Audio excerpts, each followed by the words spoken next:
வணக்கம் ஜெயஹிந்த். தமிழகத்துக்கு புது கவர்னர் நியமிக்கப்பட இருக்கிறார். அதற்காக தப்பன் குமார் தேக்கா என்ற ஒரு ஐபிஎஸ் ஆஃபீஸர், அதே சமயம் நம்மளுடைய நாட்டுடைய இன்டெலிஜென்ஸ் சீஃபாக இருந்து 30th ஜூன் 2026 ரிட்டையர் ஆன ஒரு அதிகாரியை போட இருக்கிறதா கிட்டத்தட்ட ஒரு உறுதிப்படக்கூடிய தகவல்கள் வருது. பட் இது இன்னும் அஃபிஷியலாக அனௌன்ஸ் பண்ணல. இதை பற்றி ஒரு முக்கியமான அப்டேட் இப்போ நம்ம பார்க்க போகிறோம். இப்போது ஒரு இன்டெலிஜென்ஸ் பீரோ அப்படின்றது நாட்டோடைய உள்நாட்டு பாதுகாப்புக்கு மிக இன்றியமையாத ஒன்று.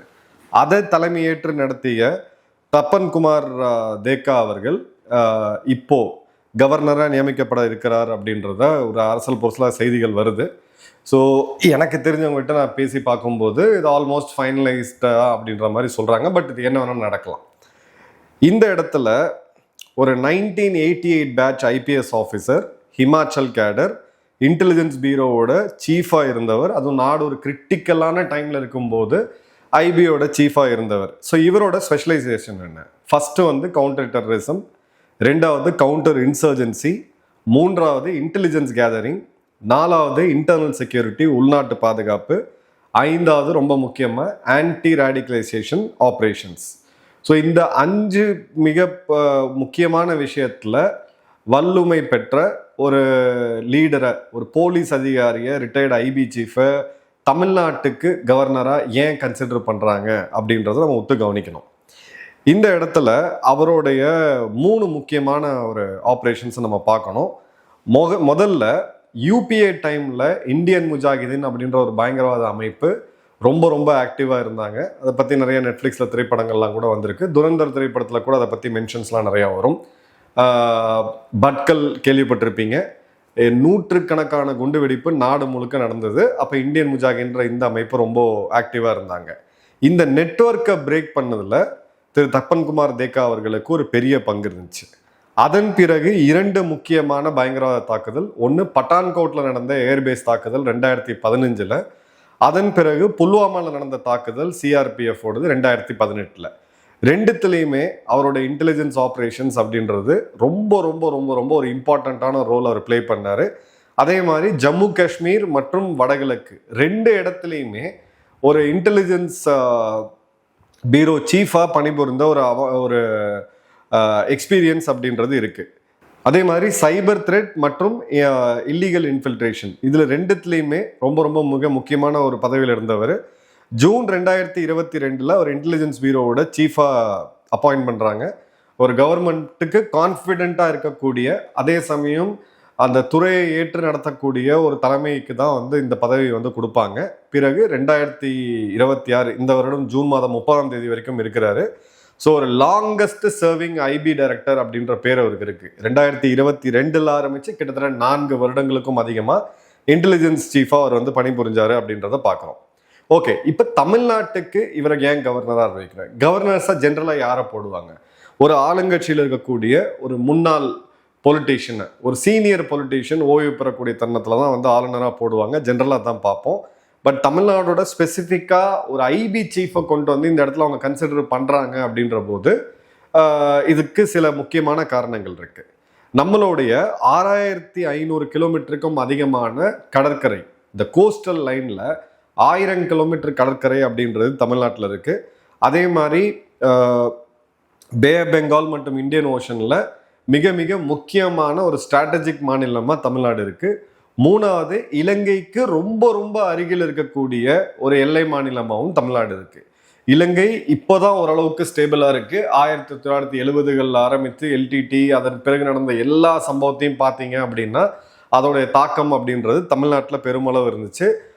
அரசியல் ரீதியாகவும் சரி, அதே சமயம் சமூக ரீதியாகவும் இந்த தாக்குதல் அந்த தாக்கம் இருந்ததை நம்ம ரொம்ப தெளிவாக பார்க்குறோம். ஸோ இந்த இடத்துல போன முறை இருந்த கவர்னர் திரு RN ரவி அவர்கள், அவர் கவர்னராக அப்பாயிண்ட் பண்ணப்படும் போது நம்ம சில முக்கியமான அப்டேட்ஸ் அந்த டைமில் கொடுத்துருந்தோம். அவர் வந்தால் எதை ஃபோக்கஸ் பண்ணுவார் அப்படின்னு சொல்லிட்டு. அதன் பிறகு இந்த கடந்த ஒரு 5 வருடங்களில் தமிழ்நாட்டில் ஒரு மிக மிக முக்கியமான பிரச்சனையாக இருந்தது என்ன அப்படின்னு பார்த்தீங்கன்னா ட்ரக்ஸ். இப்போ இருக்கக்கூடிய அரசு, திரு விஜய் அவர்களுடைய தலைமையில் இருக்கக்கூடிய அரசு, இப்போ இதுக்கு பின்னாடி ஒரு பெரிய ஆப்ரேஷனே கிராக் டவுன் பண்ணுறாங்க.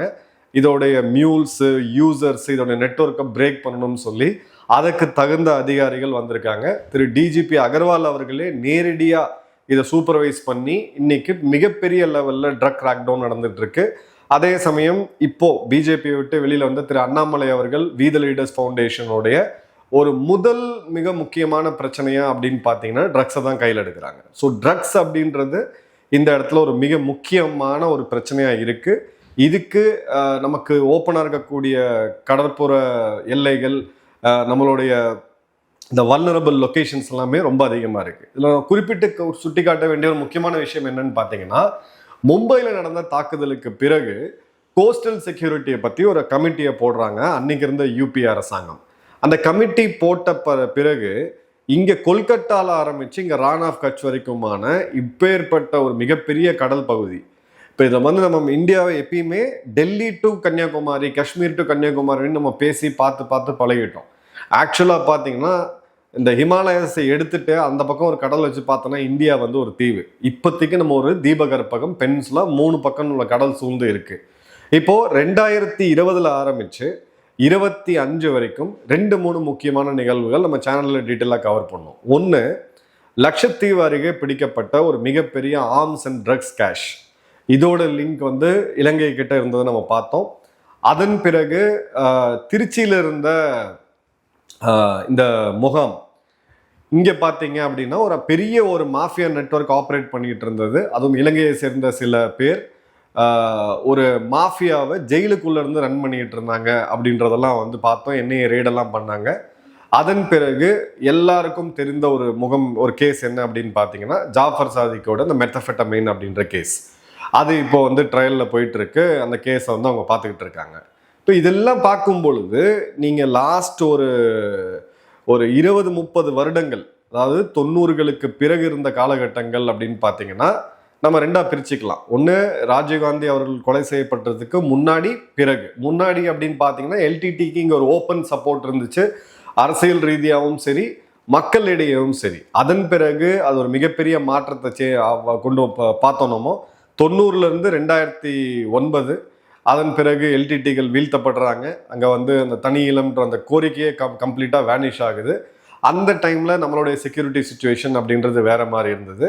அதன் பிறகு 2020 ஆரம்பித்து 25 இந்த 5 வருடங்கள் நம்ம குறிப்பாக எடுத்து பார்த்தீங்க அப்படின்னா ட்ரக்ஸ் ஒரு பெரிய ஒரு பிரச்சனையாக இருந்துச்சு. ரெண்டாவது, ஒரு மிகப்பெரிய பயங்கரவாத நிகழ்வு கோயம்புத்தூரில் அந்த கோட்டை அம்மன் கோயிலில் நடந்திருக்க வேண்டியது. வாசல்ல ஜமிஷா முபின் அப்படின்ற அந்த பயங்கரவாதி அந்த குண்டை எடுத்துட்டு போகும்போது அது வெடிச்சு சிதறி அது நடந்த ஒரு பெரிய கேஸ்லாம் நம்ம பார்த்தோம். ஸோ இந்த இடத்துல தான் ஒரு இன்டெலிஜென்ஸ் பியூரோவுடைய ஒரு முன்னாள் அதிகாரி, அதுவும் தலைமை அதிகாரி, டைரக்டரா இருந்தவரை போடுறாங்க அப்படின்ற போது நேஷனல் செக்யூரிட்டி மற்றும் இன்டர்னல் செக்யூரிட்டி இதை ப்ரையாரிட்டைஸ் பண்றாங்க அப்படின்றது தெரியுது.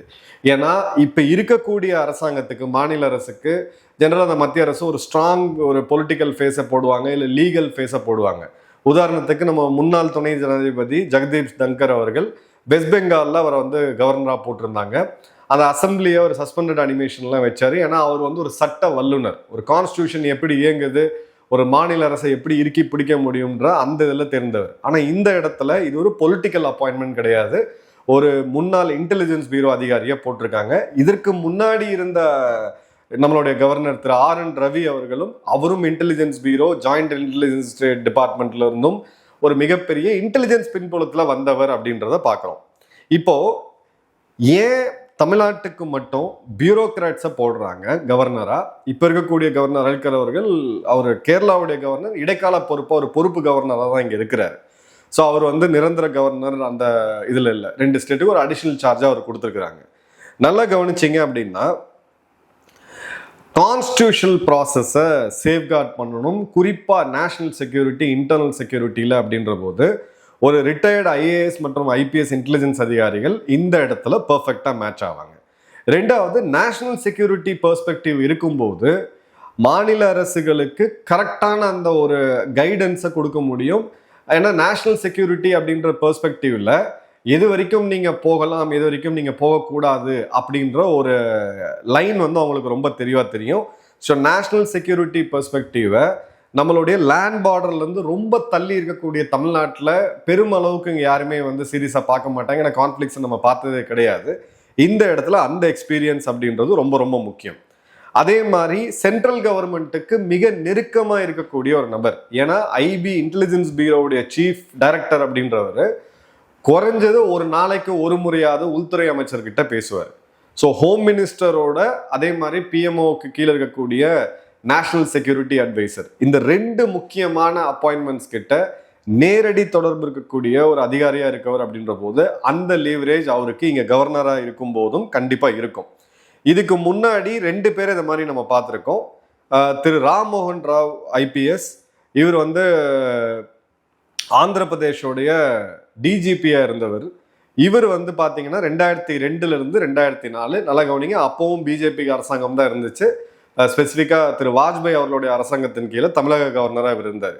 அதன் பிறகு பார்த்தீங்கன்னா RN ரவி அவர்கள் 2021 ஆரம்பிச்சு மார்ச் 2026 வரைக்கும் கிட்டத்தட்ட 5 வருஷம் கம்ப்ளீட்டா ஒரு டேர்னை வந்து வச்சிருந்தாரு. அந்த டைம்ல மாநில அரசுக்கும் கவர்னருக்கும் எக்கச்சக்கமான மோதல்கள் ஆல்மோஸ்ட் மந்த்லி பேசிஸ்ல நடந்துகிட்டு இருந்ததை நம்ம பார்த்தோம்.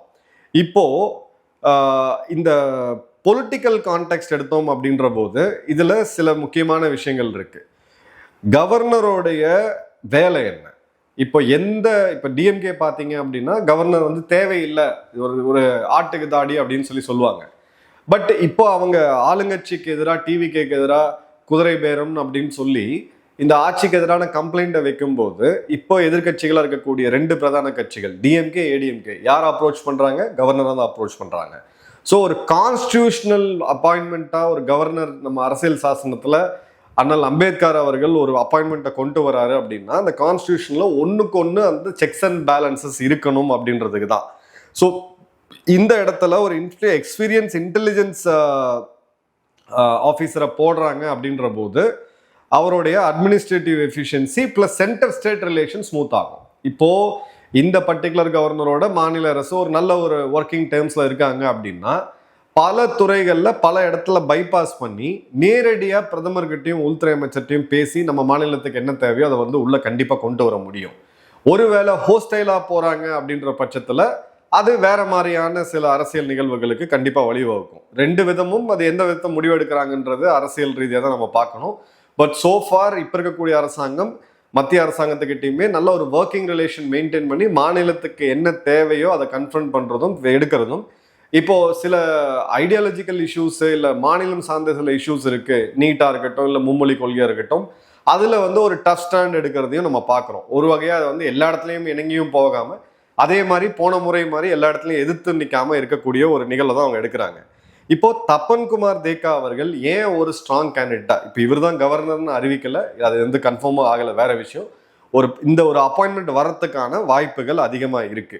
ஏன்னா ஐபி டென்யூர்லயே அவருக்கு வந்து 2-3 முறை எக்ஸ்டென்ஷன் கொடுத்தாங்க. ஐபியோட டைரக்டர் அந்த அளவுக்கு ஒரு இம்பார்ட்டண்ட்டான போஸ்ட், ஒரு நாட்டோட ஒருமைப்பாட்டுக்கு ரொம்ப ரொம்ப முக்கியமான ஒரு டிபார்ட்மெண்ட் எதுன்னு பார்த்தீங்கன்னா இன்டெலிஜென்ஸ் பியூரோ. ஸோ இதுதான் முதல் முறையா ஒரு முன்னாள் இன்டெலிஜென்ஸ் பியூரோவுடைய தலைவர் கவர்னராக வர்றதுக்கான வாய்ப்புகள் இருக்கு. இது ஒன்றும் கன்ஃபார்ம் ஆகும்போது நம்ம பேசலாம் அதை பத்தி, பட் வாய்ப்புகள் இருக்கு. அதே மாதிரி பார்த்தீங்க அப்படின்னா திரு RN ரவி அவர்களுக்கு பிறகு அதே இன்டெலிஜென்ஸ் பேக்ரவுண்ட்ல வந்த 2வது கவர்னர் தமிழ்நாட்டுக்கு மட்டும் அப்படின்றதையும் ஸ்பெசிஃபிக்கா நம்ம பார்க்குறோம். இப்போ யூனியன் கவர்மெண்ட் சென்ட்ரல் கவர்மெண்ட் இதை வந்து கொண்டு வராங்க, தப்பன்குமார் தேக்கா அவர்கள் கொண்டு வராங்களா, 17ஆம் ஜூலை வரைக்கும் இது அஃபிஷியலா வரல. ராஜேந்திர விஸ்வநாத் அர்லேக்கர் அவர்கள் தான் நம்மளுடைய கவர்னர். பட் அவர் வந்து அடிஷனல் சார்ஜ்ல இருக்கார். கேரளாவும் ஒரு பெரிய மாநிலம், அதுவும் ஒரு சென்சிட்டிவான மாநிலம். 2 மாநிலங்களுக்கு கண்டிப்பா ஒரு கவர்னரை வச்சிருக்க மாட்டாங்க, புது கவர்னரை கொண்டு வருவாங்க. ஸோ இந்த இடத்துல ஒரு முக்கியமான பொலிட்டிக்கல் நிகழ்வாகவும் நம்ம இதை பார்க்கணும், முக்கியமான ஒரு அரசியல் நிகழ்வாகவும் இதை பார்க்கணும். அவர் கூட பணிபுரிஞ்ச யாராவது இருக்கீங்க அப்படின்னா மறக்காம நம்மளுடைய அன்பர்கள் கமெண்ட் பாக்ஸ்ல கமெண்ட் போடுங்க. அவரை பத்தி இன்னொரு டீட்டெயிலா இது ஒருவேளை உறுதியாகும் பட்சத்தில் மீண்டும் பேசுவோம். நன்றி, வணக்கம், ஜெயன்.